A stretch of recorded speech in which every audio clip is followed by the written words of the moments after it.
क्या नाम है आपका और आप कहाँ से आए हैं? जी, मेरा नाम जितेंद्र पांडे है। मैं सिसवा बाज़ार जिला महाराजगंज से आया हुआ हूँ। अच्छा, क्या आज यहाँ क्या करने आए थे? क्या कुछ जाना, क्या देखा, क्या समझ ये में? सरकार के तरफ से जो है कृषि भ्रमण जो है कराया जाता है किसानों को। और उसमें जो है जहाँ भी मतलब उन्नतशील किसान हैं अपने कुछ अलग हट के करके दिखाते हैं और वो प्रशिक्षण हमको मिलता है देख के। जैसे यहाँ आए हैं हम, तो हमारी जो आलू की खेती है जैसे यहाँ वो पुरानी पद्धति वाली वो उस हिसाब से करते हैं, लेकिन यहाँ देखने को नया चीज़ मिला हमको कि ये जो नई तकनीक आपने लगाया है यहाँ, तो इससे देख रहे हैं फसल भी अच्छी है और उम्मीद है जब फसल अच्छी दिख रही है तो जो है पैदावार भी अच्छी होगी।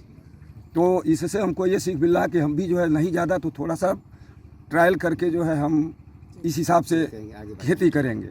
क्या क्या खेती, क्या क्या मतलब फसलें आपके यहाँ साल भर में? सारी लगभग सारी फसलें होती हैं।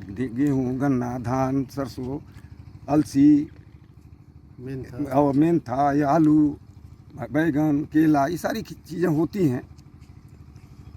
लेकिन ज़मीन जिस काश्तकार का जिस हिसाब से उसी हिसाब से अपना वो करता है। अच्छा, तो क्या कितने बीघे की खेती आपकी स्वयं की है या? जी, मेरे पास 6 एकड़ खेती है। अच्छा। जी, क्या समस्याएं आती होंगी देश में? तमाम अभी आप देख रहे हैं किसानों को लेकर, किसान आंदोलित हैं, कई समस्याओं को लेकर के सड़कों पे हैं। आप पर यहाँ आए हैं, क्या मतलब लगता है क्या कुछ मतलब? सही बात कहानी दिन भर मारा। हाँ, तो देखिए हम यहाँ आए हैं कुछ सीखने के लिए और जो भी देखा हमने तो कुछ ज्ञान मिला हमको भी। इस तरह से करेंगे तो हो सकता है हमारी भी जो है मतलब प्रगति होगी, हम भी विकास कर जाएंगे। जैसे ये फार्मर जो हैं हमारे वर्मा जी, आपने बताया कि पहले मैं 6 एकड़ से ही शुरुआत किया था, 300 एकड़ पर जो है काम कर रहा हूँ। तो मान लीजिए एक दूसरे को देख के ही जोश या साहस बढ़ता है। और मान लीजिए हम इस तरह से अगर करते हैं, हमारे आलू की पैदावार अच्छी हो गई तो अगले साल हमारे और भाई करेंगे, अब हमसे भी राय लेंगे कैसे आपने किया, खाद कितना डाला, दवा कितना डाला, पानी क्या डाला, बीज क्या डाला, कुल खर्चा क्या है। तो ये तो हम आपस जैसे वहाँ से आके सीखने आए हैं, सीख के जाएंगे तो ज़रूर कुछ करेंगे। तो एक फ़ायदा हमारा ये हो गया कि एक नई तकनीक हमको मिली है। क्या समस्याएं आती हैं मतलब खेती किसानी करने में? किसान क्योंकि आज बड़ा परेशान है, जगह जगह आंदोलन देख रहे हैं, किसान कर रहे हैं। क्या समस्याएं आप लोग को आती हैं? समस्या सर मान लीजिए समय से मान लीजिए धान की फसल हम लोगों की मेन है। धान का फसल मान लीजिए काटते हैं हम लोग, समय से लेवी पर नहीं तौला जाता है। बाज़ार में बिचौलिए मान लीजिए सस्ता रेट से लेते हैं। हम लोग मान लीजिए छोटे काश्तकार हैं, मान लीजिए धान कटाई किए और उसके बाद उसको जुताई करना है, खाद लेना है, बीज लेना है, पैसे की आवश्यकता होती है। तो इसलिए हम लोग सस्ते रेट पर मजबूरन बेच देते हैं। मान लीजिए कहीं जाते हैं तौलवाने के लिए तो सुनवाई नहीं होता है, 1 महीने 1.5 महीने बाद लाइए। 10 चक्कर आदमी काटता है तौलवाने के लिए, मजबूर होकर ले आकर सस्ता रेट से धान गेहूँ जो भी है उसे बेच देता है। यही समस्या है सर। आज आप यहाँ पे आए तो क्या कुछ देखा, कुछ अलग कुछ हाँ, आपको यहाँ पर मिला? हम आए सर तो देखे नए तकनीकी है। मान लीजिए आलू की खेती हुई, टमाटर की खेती हुई और जो है कि केले की खेती हुई, नया तकनीकी से किए हैं। इसमें देखने से लग रहा है कि फ़ायदा होगा। अब इसी हिसाब से हम भी मान लीजिए चल करके थोड़ा बहुत आजमाइश करेंगे, अगर फ़ायदा रहेगा तो और बढ़ाएंगे इसको। क्या नाम है आपका? हमारा नाम सुरेश यादव है सर। कहाँ से आए हैं? महाराजगंज जिला से आए हैं सर। की हुई है, जैसे बीज दे रही है, पैसे हमको इकट्ठा 1500 रुपये बोरी के दे दिया गया। अब वो पैसा हमको 6 महीने बाद मिलेगा, साल भर बाद मिलेगा। इसके लिए कोई वो नहीं है। मैंने भी लिया है, अभी तक कोई दौड़ा धूप करते हैं तो ये खाता में जाएगा, कभी जाता है किसी का सब्सिडी नहीं जाता खाते में। अच्छा, ये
कई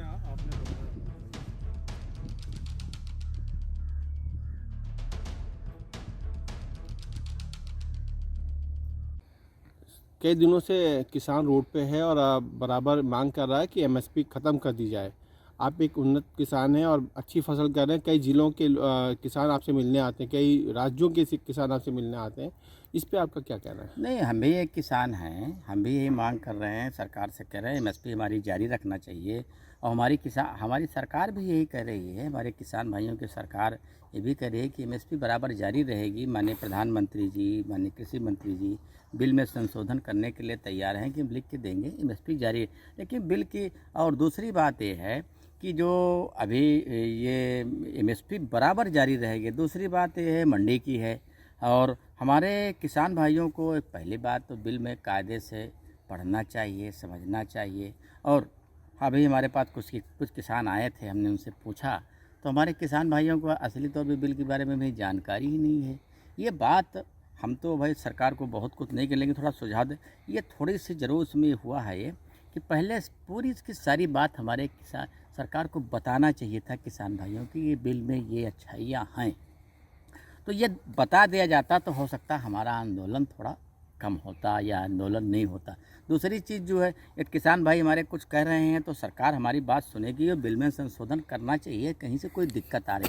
दूसरी बात है, मंडी में जो सरकार ने बिल लाया है तो इससे बहुत बड़ा फ़ायदा होने वाला है। अब किसान के हाथ खुल गए, बिचौलियों के इसमें दिक्कत भले है लेकिन किसान को बहुत बड़ा फ़ायदा होने वाला है। चाहे हम अपना टमाटर, केला, आलू या खाद्यान्न चाहे दिल्ली भेजें या कर्नाटका भेजें या पंजाब भेजें, हम कहीं भी ले जा सकते हैं और हम बेचते हैं। हम जो मंडी में ले जाते हैं कभी कभी हमारा सस्ता बिकता है, बाहर हमारा महंगा बिकता है। पिछले साल हमने टमाटर बेचा, केला बेचा तो केला हमारा खेत से महंगा बिक रहा है, मंडी में सस्ता बिक रहा है। जो मंडी में सस्ता बिकने लगता है तो हम खेत से बेचने, जब खेत में सस्ता बिकता है तो मंडी चले।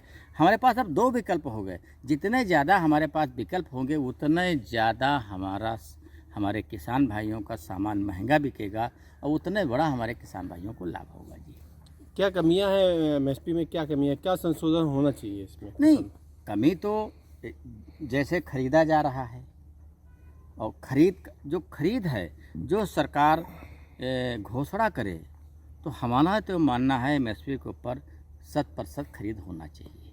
ये भी इसमें होना चाहिए कि जो खरीदारी है वो कोई किसान हमारा छूटने न पाए और ये 100% खरीद हो तो ये इसमें संशोधन होने की ज़रूरत है। देवी आपदा आ जाती है, बारिश हो जाती है, किसान का फसल खराब हो जाती है। हाँ। इस स्थिति में किसान को क्या करना चाहिए? क्या सरकार को किस तरह के किसानों को फ़ायदा पहुंचाना चाहिए? नहीं, सरकार को ये तो जब हमारी प्राकृतिक आपदा आती है तो हमारे किसान भाइयों को एकदम से लेट जाते हैं। मतलब सारी फसल चाहे पत्थर से है या हवा से है या ओलावृष्टि से है, तो सरकार को जो एक बीमा उन्होंने शुरू किया है, अभी हमारे बीमा का पूरा लाभ हमारे किसान भाइयों को नहीं मिल रहा है।